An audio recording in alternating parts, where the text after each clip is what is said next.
Basically, it's my third time watching it, so medyo nakapag-recalibrate na ako. At the same time with my fellow classmates na parang tagal nga namin inantay, so yung amats namin parang, especially first time watching it, hindi pa siya ganun nag-sink in sa amin. At the same time, realizing na ganun pala siya kabigat, hindi pala siya, kasi doing it parang, we're just having fun doing it. So, while watching it naman, sobrang heavy pala ng film. Yeah.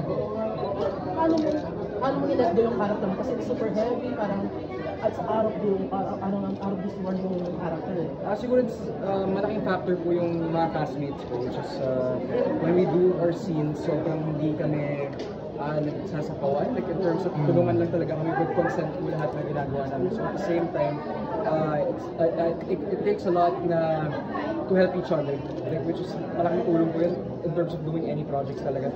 So kailangan maganda yung chemistry ng mga co-actors mo, and especially with their characters, feeling ko kapaan po kami lahat eh. Naalala niyo yung isang scene doon na yung reveal namin, which is that's one long take yun, and tinake namin yun ng one day, the first day taping. So yung eksena na yun, nangangapa pa kaming lahat. So, tiring but sobrang ganda ng feeling. Ang hirap nun kasi first day yun na agad yung eksena. Yes, exactly. Sir Direct June, so pumunta kami dun sa set before, siguro a few days before we actually shot it. Nag-rehearse muna po kami on set para makapa, at least alam namin yung gagalawan namin. Nakatulong ba na parang kasi magkakilala na kayo ng Pocoy sa ng ibang Oo naman, malaking tulong po yun kasi nga since comfortability na rin, that's one. And at the same time, yun nga po yung sinasabi ko kanina na walang may mga boundaries kami na sinasabi namin kagad with consent po talaga, which is super important to do, especially to do the sex scenes. It's a big factor to have consent with your actors. Anong eksena doon yung pinaka-nahirapan ka? Kasi ang daming intense scene eh, talagang shock talaga kami. Pinaka-nahirapan ako, siguro nag-gitara talaga ako. I don't play any instrument, yun yung problema. Sabi ko kay Direct June, sabi ko pagubadin nyo na ako, huwag nyo na lang pag-play ng instrument. Honestly, doon ako kinakabahan, tapos tinake pa namin siya parang 5th day pa ng taping. So doon pa ako nag-worry kasi sa mga ibang eksena. Paano ka napapala dun sa eksena na yun? Saan po? Dun sa pag-play ng guitar? Hindi, kailangan siya sa story. So with that, kailangan ko lang talagang isink sa sarili ko na I really have to do it. So, inaral ko lang talaga siya kahit yung mismo material na ginamit. What was your first reaction upon reading the script? Kasi medyo mabigat yung Well, sabi ko kay Direct June at Direct Percy, this film made me super brave. Since 2021 ko, so that was like after Game Boys, pinit siya sa akin na parang, sabi ko, well, maraming self-doubt po, maraming questions sa sarili ko na kaya ko ba? Is it worth it? Like parang, syempre, like, ang laki ng tiwala ko sa Idea First Family na hindi naman nila ako papabayaan or sila ko, everyone, Laura, Ate Sue. So, with yung material pa lang, reading it, in-explain naman sa amin na maayos, it's gonna be well executed, which is important. And at the same time, it's my testing of limitations bilang actor. Paano ka naging komportable dun sa mga scene ninyo ni Sue at saka ni Kokoy? Parang iba din yung naging atake mo dun compared dun sa series mo. Plus dito sa movie, iba din yung atake mo. Marami kasing paghimay, siguro in terms of preparing kasi for a character, inihimay ko po kasi like, kahit hindi ganun ka kinukwento sa storya mismo, ako na po mismo yung gagawa ng kumbaga imagination na saan ba nanggaling si Oliver, paano ba siya pinalaki, ano bang traumas niya, ano bang zodiac sign niya. So marami po yun eh. So parang para doon mo siya mabubuo yung buong personality nung character. Yeah, in any character that I do. Nagkaroon ba kayo ng awkward ni Kokoy doon? Kasi di ba awkward ni Sue? Kasi oo, yung kissing scene ninyo, medyo intense din yun. Naku, yung kay Kokoy, sobrang komportable na namin sa isa't isa. Ewan ko kung ano pang kailangan namin gawin para maging komportable pa sa komportable.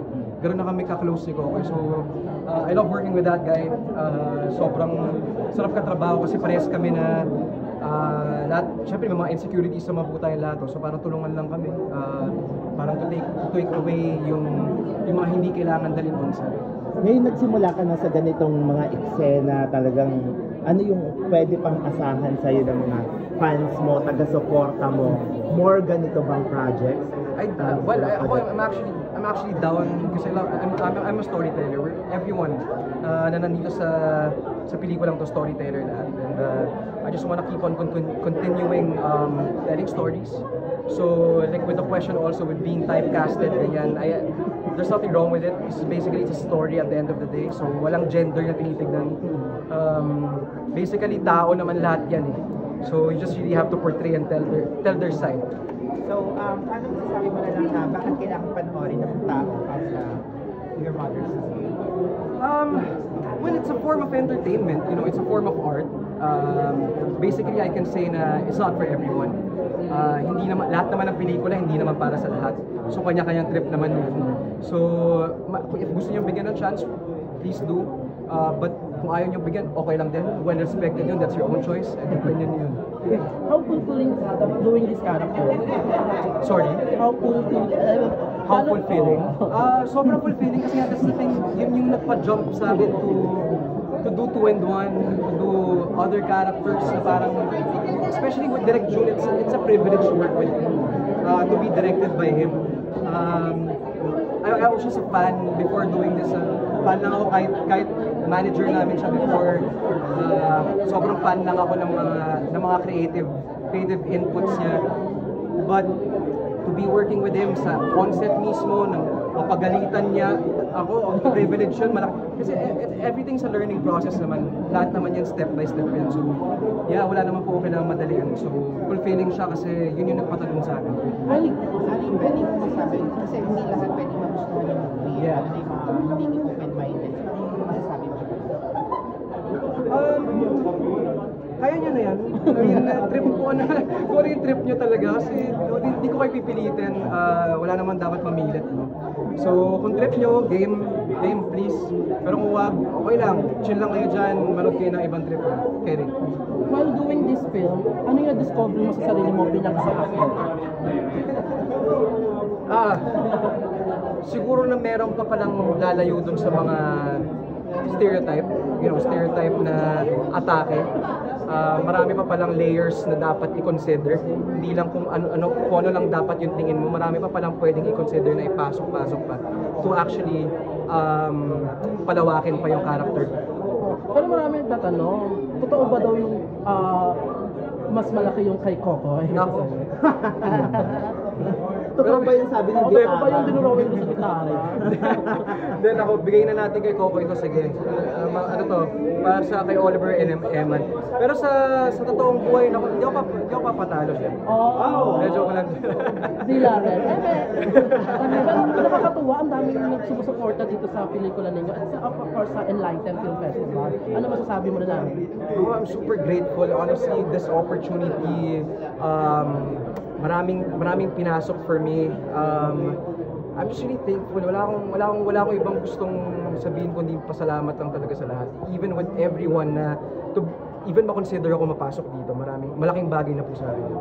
Congrats and of course, Parang dito sa moving to, parang ang dami niyang i-open sa'yo na opportunities kasi parang ibang acting yung pinakita mo dito. Parang ano yung mga nakikita mo pa na in the future pwede mong gawin na mga character at sino yung mga actor? Kasi may Coco, di ba? Parang pwedeng ganito siya nagsimula din noon eh. How about you? Salamat po dun sa compliment. Well, actually, like I'm a huge fan of JLC ever since I was little. Because his magic, iba yung magic na dinadala niya. Like, being paired up to different leading actresses na work na hindi wala siyang love team. Malaking, ako parang, wow, I mean, ikaw lang, like stand alone, wala kang ka-love team, and it works every time.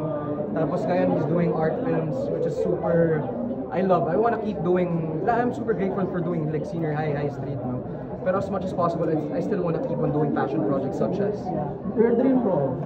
Dream role, siguro, I love doing I love psycho films kasi.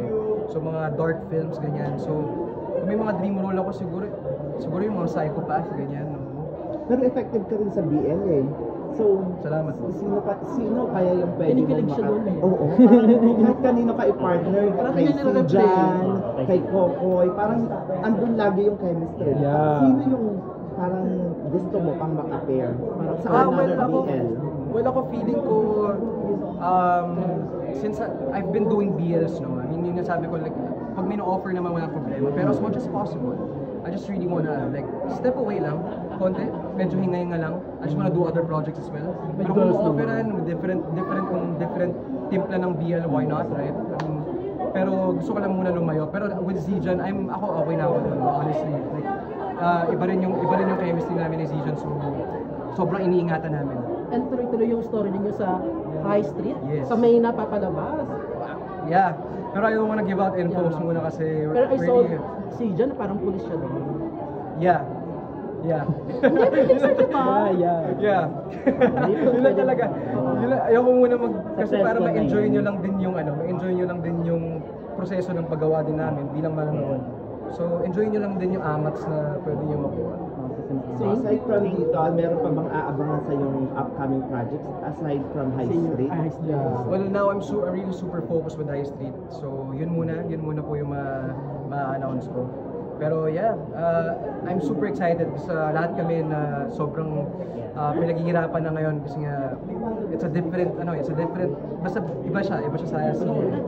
And we're happy kasi you're part of Cornerstone na and Star Magic. How does it feel? Yun, malaking po yun. I'm really grateful. At the end of the day, grateful lang po talaga ako sa lahat ng blessings. Blessings, tuloy-tuloy lang. Ako mas maraming papasalamat kaysa sa ihiling. Kasi pag sinabing Cornerstone, talagang quality artist, talented artist. Yes. And you're one of them now. Yes. I'm honestly pressured, no? Pero as much as possible, I try to enjoy and try to, andito pa lang ako sa stage na getting to know the whole family.